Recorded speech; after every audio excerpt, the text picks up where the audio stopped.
We have a team that is located in 4 different countries, which makes it very inefficient sometimes to run a company. Today, we're going to talk about how we manage our team. We'll talk about our team functions, how we communicate, the tools we use, how we do feedback, and any lessons that we've learned throughout our journey. If you are interested in any of these specific topics, we'll have timestamps down below.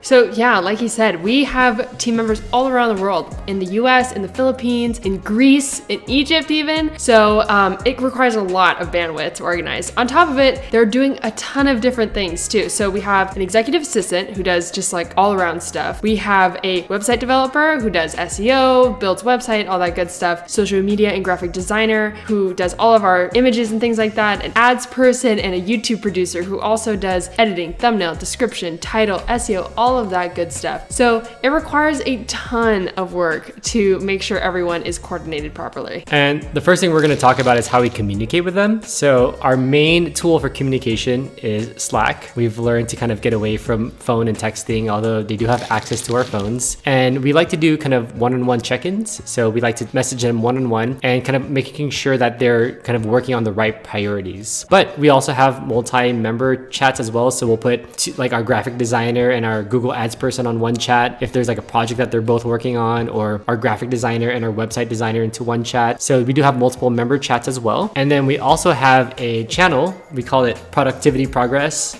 Shout out to Chris and Paulo for this idea. But basically every day we have our teammates write 2 or 3 bullets of their accomplishments for the day. And that really helps out because now the team members can see what everyone else is doing, and we can make sure that everyone is kind of like stepping up their game, but also everyone can contribute to everyone else, right? So if like the website designer says, hey, this is what I've accomplished for the day, maybe someone else on the team is able to provide them feedback and like, hey, what about this? Or we should try this as well. So that's kind of the use of why we have these daily productivity progresses. Yeah, on top of that too, we are also trying to meet with our team every week. So we used to do big team meetings and they were not too bad at the beginning, but we kind of grew out of them.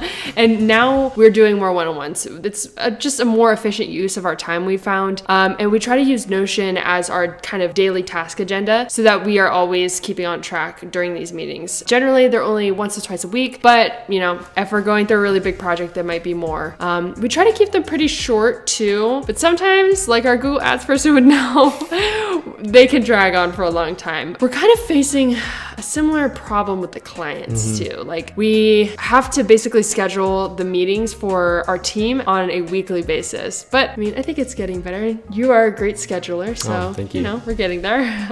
Shout out to the next video where we'll actually talk about all of our tools that we use with our team, because there is a laundry list of tools that we use.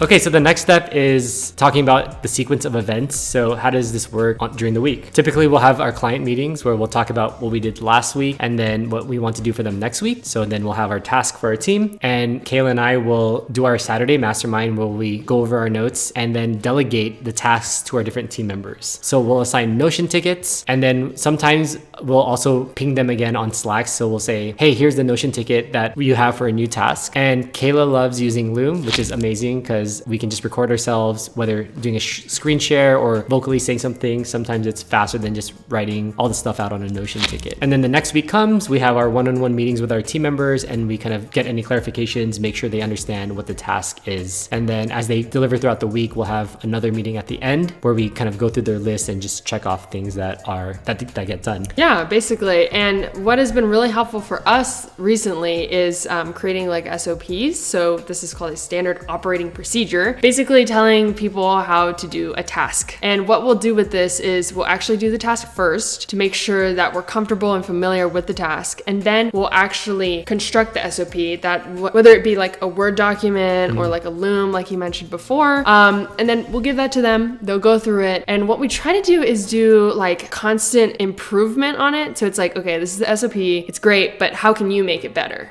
So we try to have that constant feedback loop. And that's something something that we do across the board with our team. We don't really do like a normal review at a set point. We do kind of a constant feedback between like, hey, is this going well? What can we do better? You know, that kind of thing, bounce back and forth. So now we've been doing this for, I don't know, 8 months or something, 6 or 8 months. And there's a lot of lessons that we've learned along the way. But to name a few, I think we're really trying to explore talent outside of just one area, and hence why we have 4 different time zones. When we started, we had all of our team members in the Philippines using Online Jobs PH, which is great. But we wanted, after talking to our friend Thomas, shout out to Thomas, we started looking at Upwork and Fiverr and other areas of the world. So I think that's something that we should always be doing in our business, is just trying new things. Also, it's been a learning experience to set priorities, because we can give each person like so much work to do, and they don't really know where to focus their attention and when. So setting the priorities and the deadline. So we learned that if we just say, oh, give me this next week, that doesn't really work as well as like, give this to me by Tuesday next week or Thursday next week, because our job as managers is to kind of prioritize the work that gets done. Yeah, for sure. I mean, there's a lot of things that I think we've learned over the last little bit. There's definitely been some major pain points. Obviously, having a team around the world is a whole nother level of coordination in terms of like time zones. Like, we're in Pacific, they're maybe 17